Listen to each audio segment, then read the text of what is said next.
el senador Roy Barreras le puso un tate quieto al ex senador Álvaro Uribe por lo mentirosos, por lo manipuladores, y le recordó lo que hicieron en sus dos gobiernos con su referendo en el año 2003, en donde incluyó un parágrafo mediante el cual le otorgaba curules a dedo a los desmovilizados o a los grupos armados que se desmovilizaran. En este caso, pues el senador Roy Barreras menciona a los paras y le dijo lo siguiente Barreras a Uribe: doble moral y mala memoria que ya no engañan.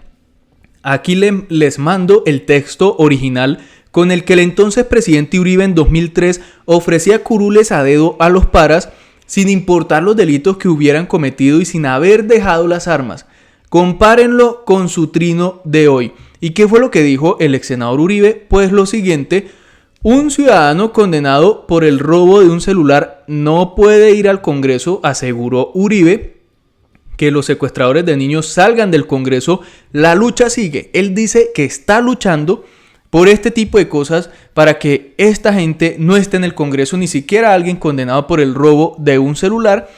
Pero si nos ponemos a analizar lo que recuerda acá Roy Barreras sobre el referendo de Álvaro Uribe en el año 2003, en donde incluyó este tipo de cosas, pues nos podemos ir a la ley 796 del año 2003 sobre el referendo, en su punto número 6, que habla sobre la reducción del Congreso y la modificación de los artículos 171, 176, en donde incluyeron este parágrafo que fue declarado inexequible por la Corte Constitucional en sentencia C551 del 2003, por lo tanto no apareció finalmente en el referendo que votaron los colombianos en ese año, pero esto fue lo que incluyó Uribe en ese parágrafo, con el fin de facilitar la reincorporación a la vida civil de los grupos armados al margen de la ley, que se encuentren vinculados decididamente a un proceso de paz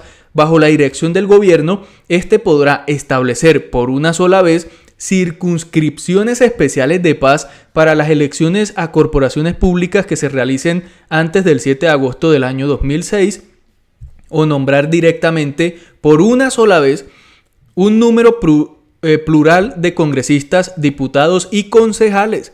O sea, no estamos hablando solo de congresistas, sino diputados, concejales, en representación de los mencionados grupos en proceso de paz y desmovilizados. ¿Cómo la ven? Esto decía un parágrafo del referendo que promovió Álvaro Uribe en el año 2003, en donde decía que prácticamente a dedo se le otorgara estas curules en Congreso, asambleas y consejos. No solo en el Congreso, sino en esas tres corporaciones a dedo. Pues según Roy Barreras esto iba a ser creado para los paras en su momento. Entonces, a ver, esta es la doble moral, el cinismo de esta gente cuando ellos promovían este tipo de cosas que fue declarado inexequible por la Corte y no se vio en el referendo, y ahora hablan de esto, tratando de engañar, de manipular a la gente, porque ellos organizan sus estrategias de marketing político y saben cuál es el mensaje que deben enviarle a sus seguidores para seguir manipulándolos y manteniéndolos ahí detrás de ellos. Por eso ahora ese es su mensaje.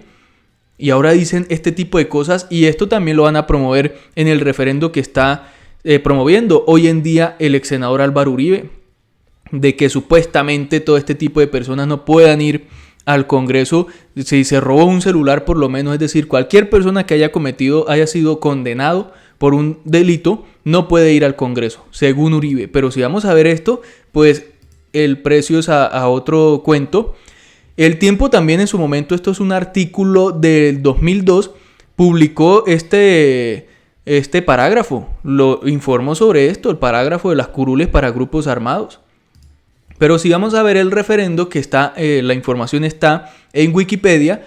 En el referendo, en su punto 6, pues fue declarado inexequible por el análisis que hizo la Corte Constitucional, pues no se encuentra acá en el punto que votaron los colombianos en ese año sobre la reducción del Congreso.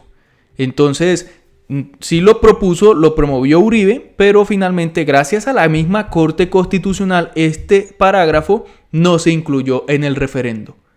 Imagínense. Pero es que Uribe fue abiertamente con este tema de ofrecerle curules por lo menos a todo el mundo. A la FARC le ofreció curules. Veamos esta información de Noticias 1. En 2006, el presidente Uribe le ofreció a la guerrilla curules en el Congreso, según documentos de la Casa de Nariño. Y su comisionado de paz, Luis Carlos Restrepo, le envió a las FARC una promesa de no extradición, despeje y cese bilateral del fuego que esta semana intentó negar. Ignacio Gómez. Silvia, el presidente habló incluso de una reforma constitucional para permitir que los guerrilleros pudieran llegar al Congreso con plenitud de derechos. En su intervención para Blue Radio esta semana, el excomisionado de paz aseguró que no recordaba haberle prometido a la guerrilla despeje, no extradición y cese bilateral al fuego. Según dijo Restrepo, la carta de su oferta no fue enviada a las FARC. Esa carta no está firmada. Probablemente sí fue un borrador que se trató de construir con el señor Henry Acosta. Pero el periodista Daniel Coronel, que reveló los pormenores de esa negociación, le recordó a Restrepo que la carta de la propuesta y su conocimiento por parte de la guerrilla hicieron parte del informe que el intermediario del gobierno ante las FARC le entregó y que él le remitió a María del Pilar Hurtado. El alto comisionado para la paz, doctor Luis Carlos Restrepo, previa autorización de su contenido, envió a través mío una carta borradora a las FARC que, si tenía respuesta positiva a la misma, entonces se enviaría de manera formal y escrita. Dicha carta planteaba 3 puntos a negociar con las FARC: la desmilitarización de una zona de encuentro, la no extradición de los reinsertados de la guerrilla y la viabilidad de un cese de hostilidades recíproco. Pero explicando sus avances con la guerrilla, el presidente Uribe llegó a promover la idea de permitirles llegar al Congreso. Si un acuerdo de paz exige que vayan al Congreso, ese obstáculo seguramente habrá que removerlo por una norma constitucional. En los registros aún recuperables de esa presidencia de la República, explicó que tendría que reformar la recién aprobada Ley de Justicia y Paz, para que al término del diálogo los guerrilleros pudieran obtener una curul. El país tiene que estar preparado, si se da un proceso de paz, para hacer unos cambios en el ordenamiento jurídico que seguramente van a tener que estar insertados en el nivel constitucional. Y eso empieza a crear la necesidad de una asamblea constitucional o constituyente para ese momento, que tendría que ser previa dejación de armas.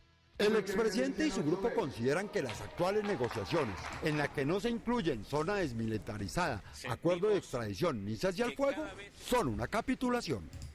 ¿Cómo la ven? Eso está ahí y también hay una grabación acá que la vamos a ver. Es muy claro, Juan, todo colombiano que aspira al acuerdo humanitario, en el fondo del corazón tiene la ambición de que el acuerdo humanitario sea un escalón hacia la paz. Entonces, por eso es prudente y aconsejable, al hablar de acuerdo humanitario, también hablar de acuerdo de paz. Y el acuerdo de paz, porque requerirá una asamblea constitucional, y así lo dijo el doctor Luis Carlos Restrepo hace un año, y yo le agregaba algunos elementos esta mañana. Seguramente un acuerdo con el ELN, con la FARC, va a exigir unas normas mucho más benignas que las que están en la Ley de Justicia y Paz. En la Ley de Justicia y Paz no se reforma el impedimento constitucional para que personas que estén condenadas por delitos distintos al delito culposo o al delito político o al homicidio culposo vayan al Congreso. Si un acuerdo de paz exige que vayan al Congreso, eso hay que removerlo, ese obstáculo, y seguramente habrá que removerlo en una norma constitucional. Por ejemplo, la Ley de Justicia y Paz nunca pretendió alterar lo que hay en el ordenamiento jurídico, que prohíbe la amnistía y el indulto para los delitos atroces. Seguramente en un acuerdo de paz con las guerrillas, eso habrá que llevarlo a un texto constitucional.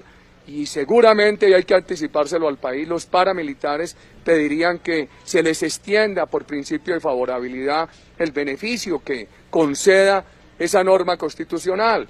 Entonces, hablar de eso con la condición de la previa dejación de armas no le hace daño al país. Además, un punto bien importante, ¿por qué yo hablo de esos temas? Porque el gobierno tiene la misma firmeza para mantener la seguridad democrática que la apertura para buscar acuerdos de paz. Ahí se las dejo, pues el análisis, ustedes pueden investigar más sobre el tema, pero este es el cinismo de toda esta gente. Colombianos, hasta acá esta cápsula de podcast, nos escuchamos en la próxima. Adiós.